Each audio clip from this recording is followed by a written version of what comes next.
I've been swimming and coaching for years, and time again, I see swimmers who are physically fit losing to people who are less fit.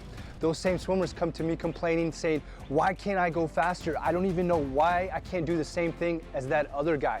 Well, in this video, we're gonna talk about 5 of the most common mistakes in freestyle that are slowing you down. I'm Lukas Siska, welcome to the channel. I'm so glad you're here.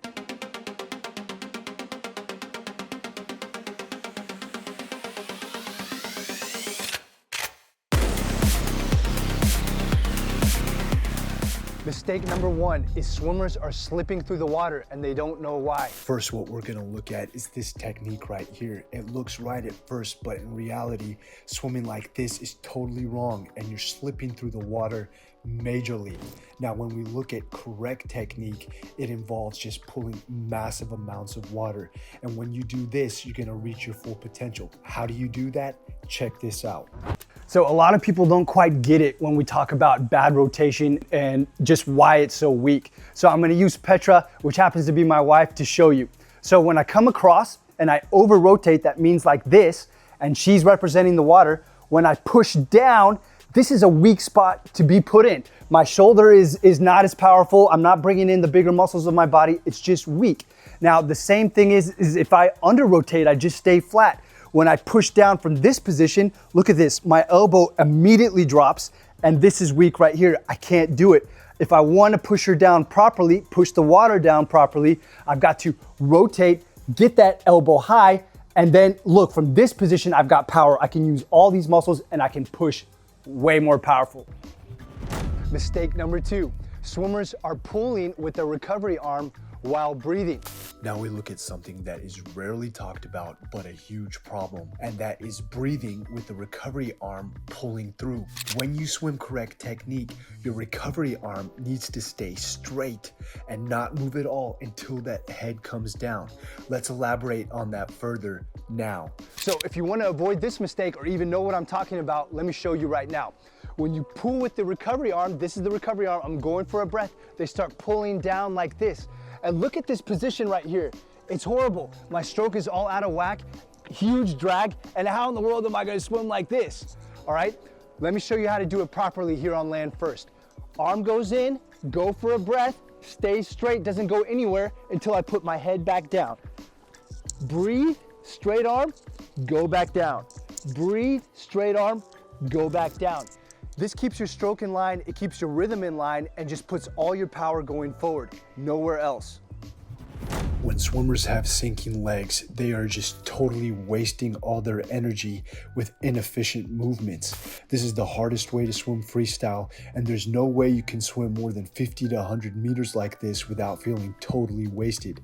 Correct freestyle involves feeling effortless and like you can go all day. Let's talk about how we can achieve that. I'm not posing for Playboy, I'm about to show you something crucial. A lot of people have a problem with sinking legs. Maybe you do. Sinking legs are the worst in freestyle. They make it much tougher and they just make the whole stroke slower. One thing that you can simply do to raise them up is to get completely extended. And what I'm talking about is just like this. As if you were laying on land, your head is neutral in between your arms and you stretch out your body to the absolute max. You see how stretched out I am right here? When you do this in the water, it causes you to be more buoyant and your legs just come immediately up. And of course, watch me do it in the water right now to give you a better understanding. The key is to maintain that extended position that I showed you on land here in the water, and we can do that by simply pushing away from the wall like this and then trying to kick back with extension. You'll notice that as soon as you extend, the legs rise up. It's a good idea to kick across the pool like this and just feel that extension the whole time. I always like to do this drill and then break into the full stroke and keep that extension so that I have maximum buoyancy. Boy, it feels effortless. Now, if your legs were sinking, they most likely were also bending from the knees. This is horrible. If you have this combination, your swim is really gonna suffer. Correct freestyle technique involves the legs staying straight and kicking from the hip. Sick of me saying that? Well, let me show you what that means. With mistake number 4, we're building on what we talked about in mistake number 3. We're talking about kicking that is pulling you back, bending your knees when you kick. So if your legs are sinking, that's obviously pulling you back. But when you become more buoyant and do everything in that buoyant position, actually your legs become less of an issue. All you need to do is make sure that they don't cause drag. So by doing that, we just need to make sure we're not bending our knees when we kick. I see swimmers so many times just having massive knee bends, when in reality, the kicking is just from the hip. And I'll show you in the water. I got even comments saying, what does it mean to kick from the hip? I'm sick of YouTube swimmers or YouTube creators saying kick from the hip. Well, I'll explain that to you in the water right now. Let me show you in the water what it means to kick from the hip. See how I'm pointing to the hip? Because that's where we're gonna initiate this kick. Now the knees bend a little bit, but nothing compared to what I'm about to show you when we kick from the knee. Here's the wrong way. Now look at this, it's like bicycling in the water. The movement is initiated from the knees and you're gonna go nowhere like this. These things I'm talking about right now can help you massively, but if you want tips that are more in depth, I send out a weekly newsletter that is doing just that. Check the link in the description. You could take the quiz or not, but give me your email and we'll get on those tips.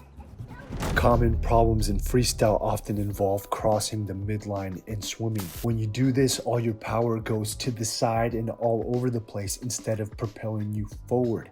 We want all your energy in correct freestyle to move you forward. Any side-to-side movements crossing the midline will throw you off completely. In swimming freestyle, you have an imaginary midline right in between your body. And oftentimes swimmers, when they go for a breath or not, they just cross over that midline. This throws off your stroke and slows you down tremendously. You need to remember that when your arm comes in, it goes straight, nowhere else. It doesn't go out here, it doesn't go out here. And the easiest way that you can establish this is just by having your toes pointed forward in line with your shoulders, put the arm right here, reach to the max, and just make everything go forward. You see this position right here? It's the perfect position for rotating. I'm not under rotating, which is flat. I'm not over rotating, which is snaking, and I'm not crossing the midline either. This is how we can establish perfect freestyle rotation to make you go faster. Remember guys, correct freestyle technique involves putting all your power to move you forward. Don't waste movements with any side-to-side movements, up and down movements that don't need to be there. Just put all your power forward. Stay extended, reach, but don't overreach. Pull with a strong high elbow and get that water to just work for you and not against you. You can do this. Now, for those of you that have that problem of making yourself way too tired with an over kicking kick when you kick, now we're gonna focus on you a little bit. What you need to first realize is that your body position is off. You probably had stiff, rigid ankles and you were trying to kick like crazy to keep yourself afloat.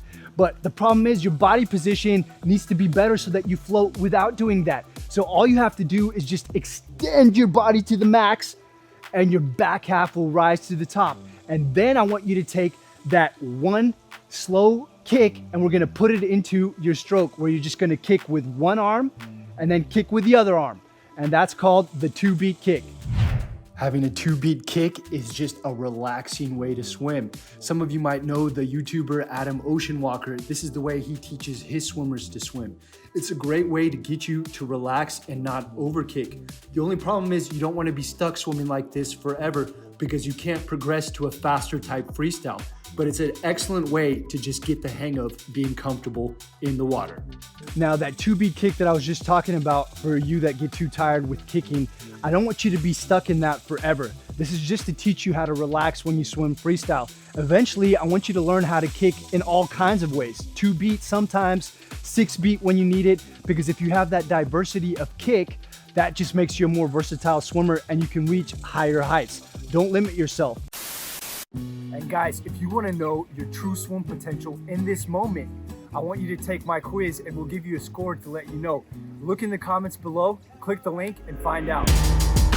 Now this mobility routine you can do while watching TV and it pays big dividends. It's so easy.